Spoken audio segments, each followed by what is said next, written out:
ሰላም ለእናንተ ይሁን ቅዱሳን። ዛሬም በሌላ ቪዲዮ ተመልሻለሁ። መጀመሪያ ለዚህ ዩቱብ ቻናል አዲስ የሆናችሁ ሁላችሁም ይህንን ዩቱብ ቻናል ሰብስክራይብ በማድረግ ቤተሰብ በመሆን ይህንን ቪዲዮ ይጀምሩ። እንዲሁም ደግሞ ለጸሎት፣ ለምክር፣ ለተለያየ ሀሳባችሁን ለመስጠት የምትፈልጉ ሰዎች ወይም እኔን ማግኘት የምትፈልጉ ሰዎች ከስር ባለው ስለ ቁጥር እኔን ማግኘት ትችላላችሁ። በዋትስአፕ፣ በቴሌግራም ከኔ ጋር መጸለይ አብረን እንችላለን። ክብር ለኢየሱስ ይሁን። ዛሬ እንዲሁም እንደተለመደው አዲስን መልእክት እና አዲስን ሀሳብ ይዤላችሁ መጥቻለሁ። ይሄ ሀሳብ ክርስቲያንን ክርስቲያንን ግን በስጋ የምንኖረው እዚህ ምድር ላይ ነው። እዚህ ምድር ላይ ስንኖር ደግሞ በምን አይነት መንገድ መኖር እንዳለብን ከምንም በላይ ከሰውም ከሌላውም ነገር ከዓለምም በላይ የሚያስተምረን አንድ የህይወት መመሪያ አለ። እሱም የእግዚአብሔር ቃል ነው።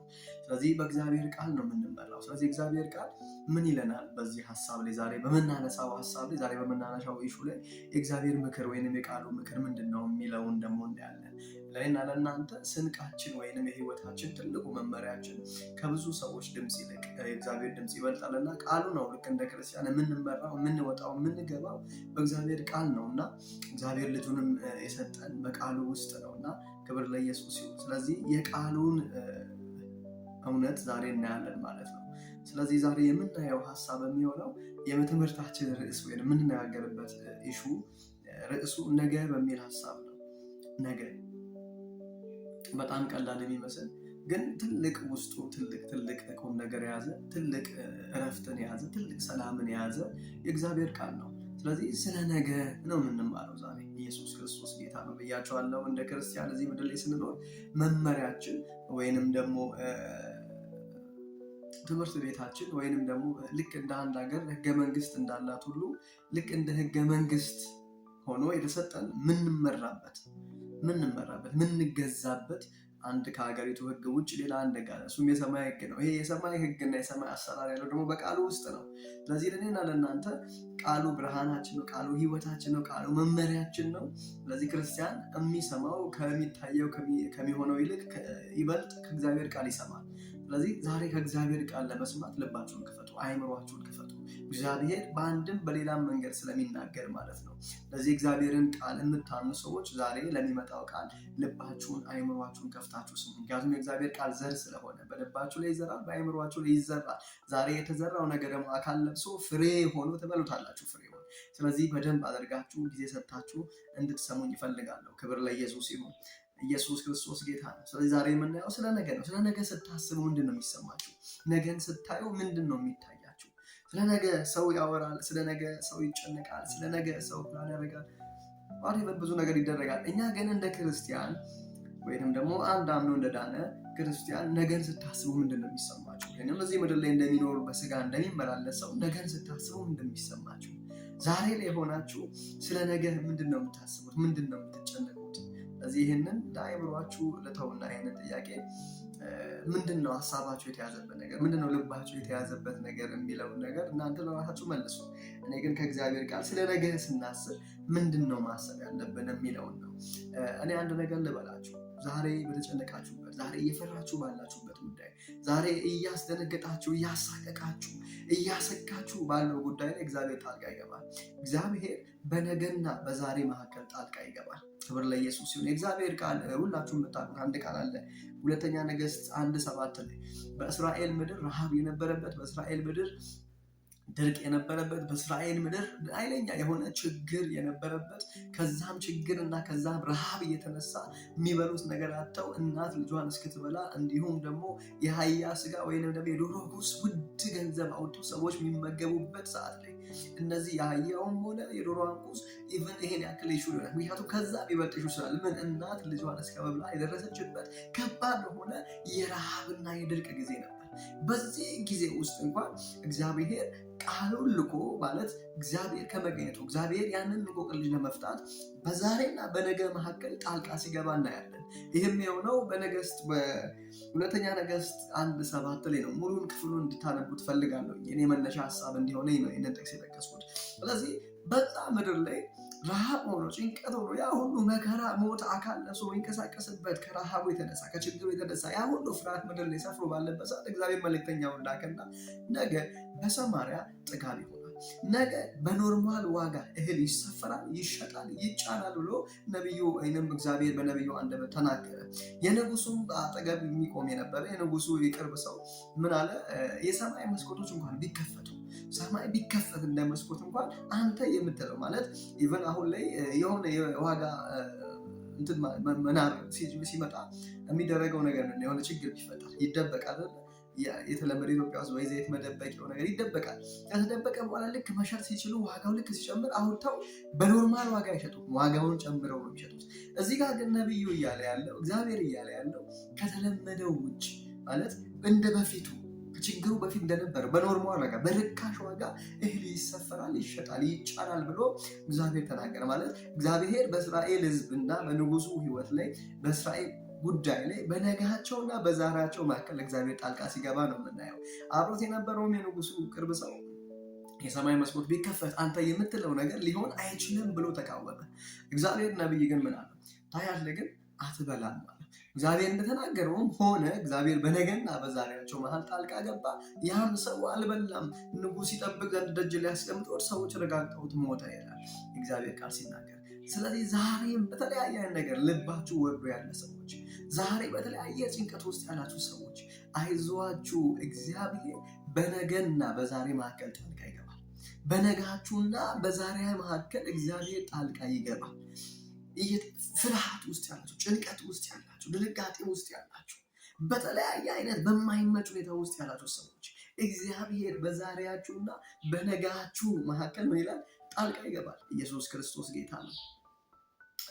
ክብር ለኢየሱስ ሲሆን ነገ የሰው ልጆች ሊቆጣጠሩት የማይችሉት ነገር ግን በእግዚአብሔር እጅ ያለ ሚስጥራዊ ጊዜ ነው። መቼ? ነገ። ሰው በዚህ ዘመን ታውቃላችሁ፣ እኔም እናንተም በስጋ ምድር ላይ ስንኖር ከዛሬ ይልቅ የሚያስጨንቀን ነገር ከዛሬ ዛሬ ወደ ነጋ ተነሳን ወጣን፣ ዛሬ ፕሮግራም ይኖረናል። ፕሮግራም ባይኖረ እንዴትም አድርገን ሰው የሚለው እንዴትም አድርጌ ዛሬን አልፋለሁኝ። ነገ ግን ነገስ እንዴት ለሆነ ነው። ኢቨን አንዳንዱ አግኝቶ አቶ ብቻ አግኝቶም ይዞ የዛሬን እግዚአብሔር ሰጥቶ የዛሬን እንደማመስገን እግዚአብሔር ያደረገለትን እንደ በጎ ከመቀበል ይልቅ የዛሬውን ይዞ ነገሳ ምን ላገኝ፣ ነገስ ምን ልበላ ነው ብሎ ሰው ያስባል። ክብር ለኢየሱስ ሲሆን አትጨነቁ፣ እግዚአብሔር በዛሬና በነጋችሁ መካከል ጣልቃ ገብተዋል። ክብር ለኢየሱስ ሲሆን ስለዚህ ነገ በእኛ እጅ ያለ አይደለም። እኛ ልንቀይረው አንችልም፣ እኛ ልናስተካክለው አንችልም። እስኪ የፈለገ ጉዳይ ቢኖራችሁ ተጨንቃችሁ ሶልቭ ያደረጋችሁት ችግር አለ፣ ተጨንቃችሁ የፈታችሁት እንቆቅልሽ አለ፣ ተጨንቃችሁ የከፈታችሁት ደጅ አለ። ምንም ኢቨን ጭንቀት የበሽታዎች ሁሉ ምንጭ ነው። የሚጨነቅ ሰው በራሱ ፍቃድ ምን እየገዛ ነው? በሽታን እየገዛ ነው፣ ወይንም ደግሞ በሽታን ችግርን ወደ ቤቱ እየጠራ ነው። ታዲያ አንጨነቅ ወይ? ዝም ብለን ስንኖር መጨነቃችን ይቀራል ወይ? ኖ አይቀርም። ግን እግዚአብሔር ቃል ደግሞ የሚያስተምረን ሚስጥር አለ። ምንድን ነው ካላችሁ፣ እግዚአብሔር የፈለገ ችግሩ ከባድ ቢሆን ቅድም ነገሥት መጽሐፍ ላይ እንዳየነው የከፋ ቢሆን እንኳን እግዚአብሔር እጅ ስለሆነ ነገ ያለው በእናንተ እጅ ስላልሆነ ነገ ሚስጥር ነው። ዛሬ ነው የተገለጸውን መኖር የምንችለው። ነገ በእግዚአብሔር እጅ ያለ ሚስጥር ነው። ነገ የሚሆነው የሚያውቀው እግዚአብሔር ስለሆነ እኔና እናንተ ዛሬን እንድንኖር እግዚአብሔር ይፈልጋል። ዛሬን እንድናመሰግን እግዚአብሔር ይፈልጋል። ነገ በእግዚአብሔር እጅ ስለሆነ ዛሬን ተጨንቀን መልካም ማድረግ አንችልም። ነገር ዛሬን አስበን አልቅሰን ነገን መልካም ማድረግ አንችልም። ታዲያ እንዴት ነው ማድረግ የምንችለው ካለን አሁን እናያለን በእግዚአብሔር ቃል ውስጥ። ክብር ለኢየሱስ ሲሆን ግን በደንብ አስረግጬ የምነግራችሁ ነገር ምንድን ነው? በዛሬ በተጨነቃችሁበት ጉዳይ፣ አሁን በዚህ ሰዓት ባላችሁበት ሁኔታ ጉዳይና ነጋችሁ መካከል እግዚአብሔር ጣልቃ ይገባል። ነገ ያለው በእናንተ እጅ አይደለም። እናንተ ብትጨነቁ፣ ብትፈሩ፣ ብትደነግጡ፣ ብታለቅሱ ነገ ልትቀይሩ አትችሉም። እግዚአብሔር ግን ነገን ሊቀይር ይችላል። እግዚአብሔር ግን ነገን ውብ ማድረግ ይችላል። እግዚአብሔር ግን ነገን ለምስጋና ማድረግ ይችላል። ክብር ለኢየሱስ። የመጀመሪያው ሀሳባችን የሚሆነው የነገ ባለቤት እግዚአብሔር ነው። ስለዚህ ስለ ነገ የምትጨነቁ ሰዎች፣ ስለ ነገ የምትፈሩ ሰዎች ነገ በእናንተ እጅ አይደለችም። ነገን እናንተ መቀየራችሁ፣ ነገን ዛሬ ተጨንቃችሁ ለፍታችሁ እንቅልፋታችሁ ዋጋ ከፍላችሁ ነጋችሁን መቀየር አትችሉም። ስለዚህ ምን አትበሉ፣ አትጨነቁ።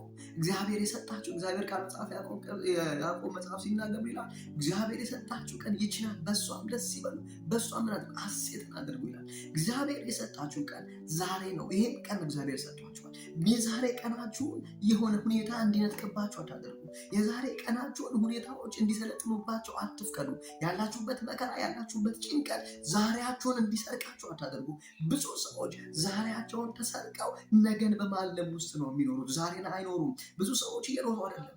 ለምን ካላችሁ ነገራቸው ያለው፣ ህይወታቸው ያለው፣ አናኗራቸው ያለው፣ ምስጋናቸው ያለው፣ ደስታቸው ያለው ዛሬ ላይ ሳይሆን ነገ ላይ ነው። ስለዚህ ነገ እግዚአብሔር ይህን ሲመልስልኝ አመሰግነዋለሁ፣ ነገ ዘምራለሁ፣ ነገ ጸልያለሁ፣ ነገ እንዲሆናል፣ ነገ ጥሩ ሰው ሆናለሁ ብለው ነገራቸው ያላዩት ነገር ላይ ዛሬ እግዚአብሔር የሰጣቸውን ቀን ትተው፣ ዛሬ እግዚአብሔር የሰጣቸውን የምስጋና እድልን ትተው፣ እግዚአብሔር ያልሰጣቸውን ገና እርግጠኛ ያልሆኑበትን የነጋቸውን እያሰቡ ዛሬያቸውን አስረክበው የሚሰጡ ብዙዎች ስላሉ ዛሬ የምላችሁ ነገር ምንድን ነው?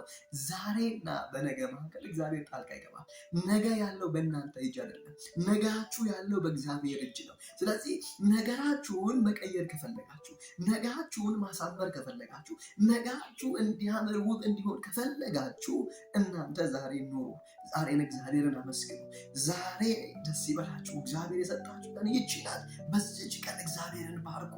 ብዙ ሰዎች ይህን ስገዛ ነው ደስተኛ የሚሆነው ብለው ነጋቸው ላይ ደስታቸውን አስቀምጠው ዛሬን በጭንቀት ይኖራሉ። ዛሬን በፍርሃት ይኖራሉ። ዛሬን በሐዘን ይኖራሉ። ብዙ ሰዎች ለምንድን ነው ማለት እንደሰጠው ለምንድን እንዲመጣ ነገ ምን ሲሆን ይሄ የስጋ ፍላጎት ማለት ዋናው አይደለም። ትርፉ አሁን የምናገኛቸው ዋናውን እግዚአብሔር ሰጥቶናል። ያው አንደበታችን፣ አይኖቻችን ስልኩን ይዛችሁ እያያችሁ ነው ትወጣላችሁ። ይሄ ዋናው ነው። ለትርፉ ከመጨነቃቸው የተነሳ ነጋቸው ላይ ደስታቸውን አስቀምጠው፣ ነጋቸው ላይ የእግዚአብሔር ቤት ሄደው ማምለክን አስቀምጠው ዛሬን ባልሆነ ጭንቀት ውስጥ የሚያሳልፉ ብዙ ሰዎች አሉ። ለዚህ ይህንን ቪዲዮ በአጋጣሚ እያያችሁ አይደለም። በተለያየ ጭንቀት ውስጥ ያላችሁ ሰዎች ነገ በእግዚአብሔር እጅ ነው። ስለዚህ እግዚአብሔር በነገና በዛሬ መካከል በእናንተ ህይወት፣ በእናንተ ስራ፣ በእናንተ ትዳር ላይ እግዚአብሔር ጣልቃ ይገባል። ኢየሱስ ጌታ ነው። የነገ ባለቤት እግዚአብሔር ነው። ስለዚህ አትጨነቁ፣ አትፍሩ፣ አትደንግጡ። የእግዚአብሔር ቃል ያዕቆብ 4:14 እስከ 15 ድረስ እንደዚህ ይላል፣ ነገ የሚሆነውን አታውቁምና ህይወታችሁ ምንድን ነው?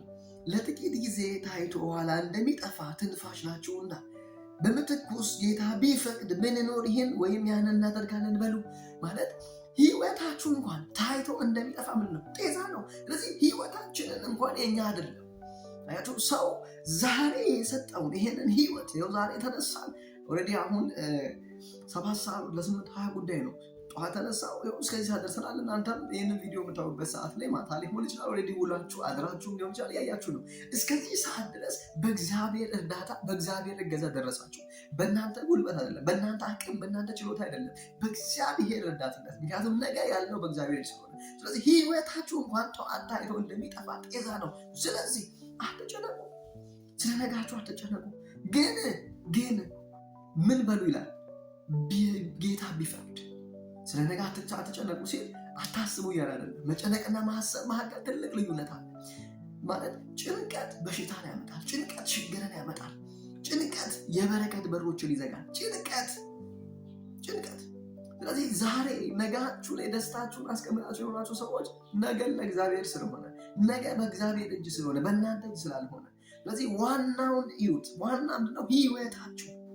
ህይወታችን እግዚአብሔር እጅ ናት። እቺ ህይወት ዛሬ የምናወራበት፣ ዛሬ የምንተነፍስበት ይሄ ህይወት እግዚአብሔር የሰጠን ይሄ ነው። ለዚህ በእርሷ እናመስገን። እሱ ብቻ አይደለም፣ ነገ ብንኖር ጌታ ቢፈቅድ ብላችሁ ስለ ነገ አስቡ።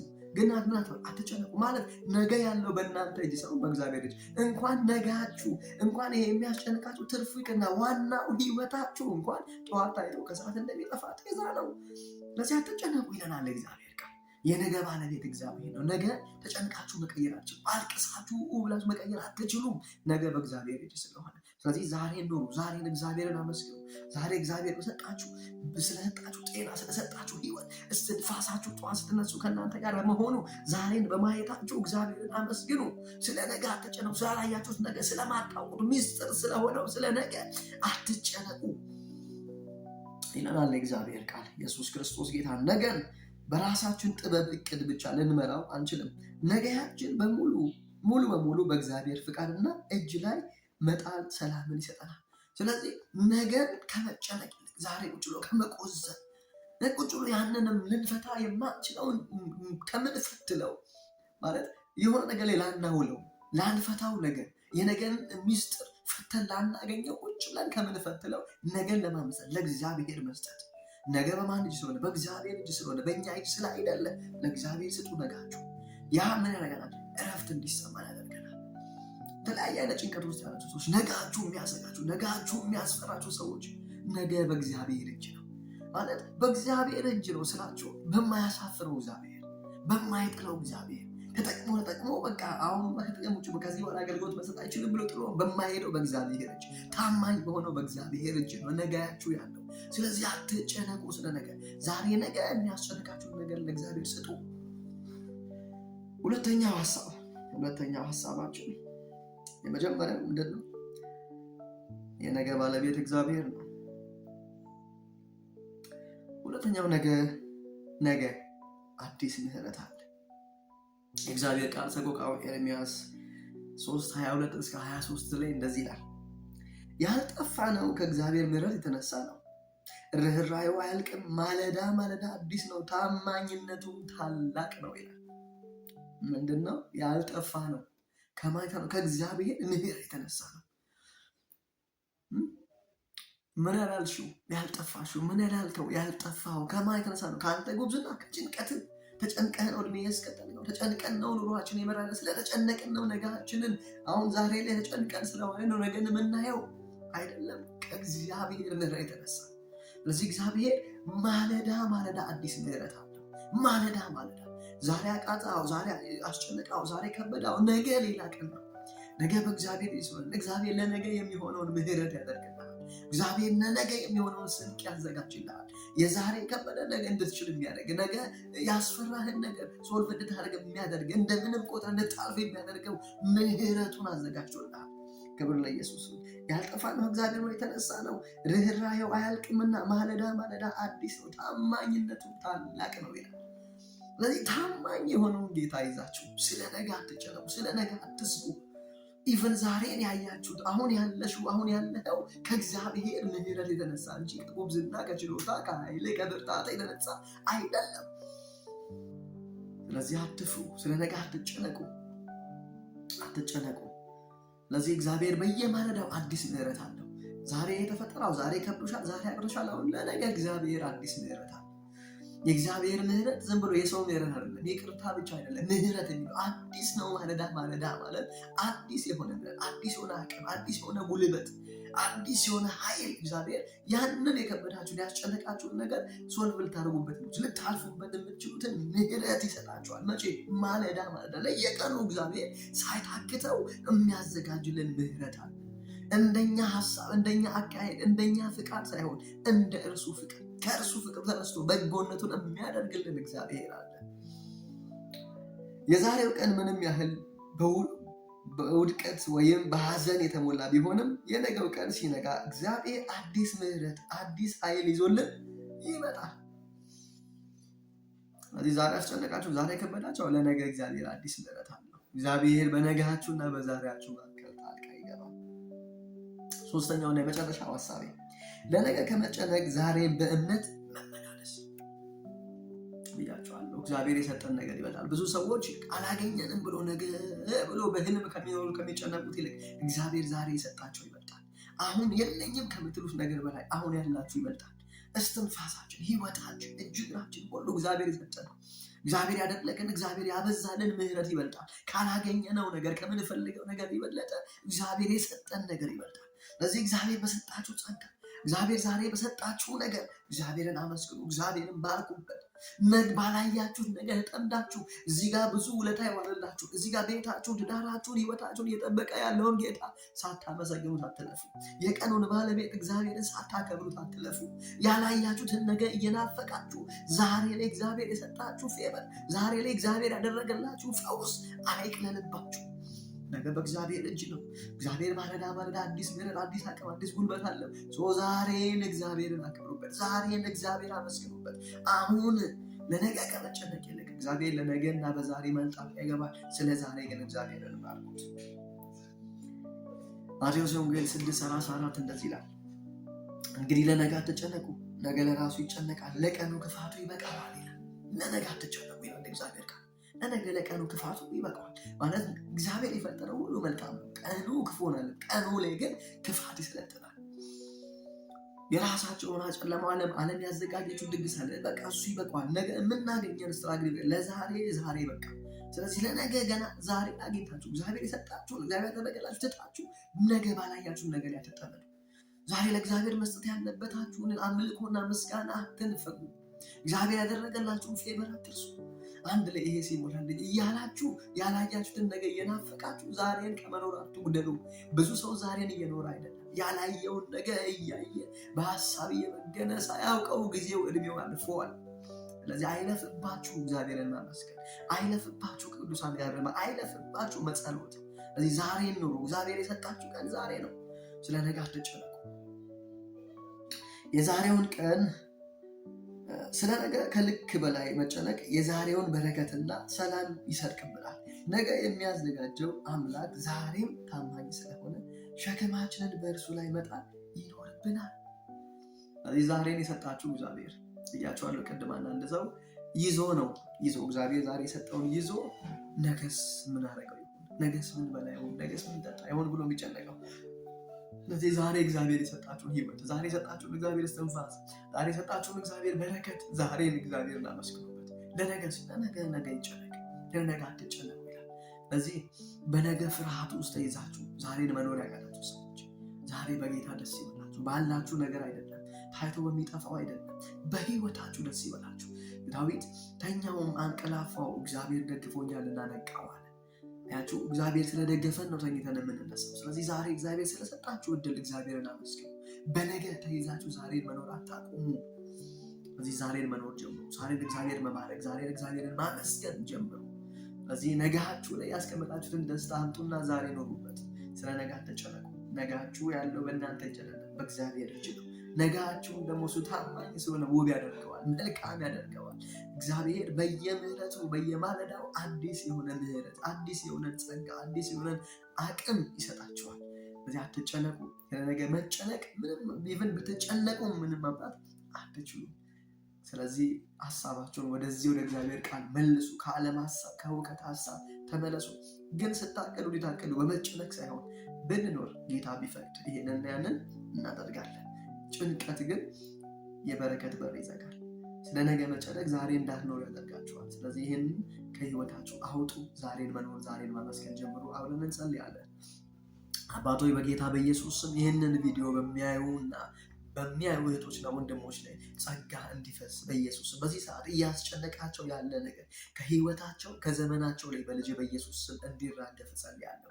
ጌታ ሆይ በኢየሱስ ስም ተስፋ በቆረጡበት፣ ጌታ ሆይ ተጨንቀው አቅም ባጡ፣ የእነሱን ጉልበት ጨርሰው አንተን እየጠበቁ ባሉበት ጉዳያቸው ላይ እግዚአብሔር አምላክ ሆይ በነጋቸውና በዛሬያቸው መካከል ጣልቃ እንድትገባ በኢየሱስ ስም ጸልያለሁ።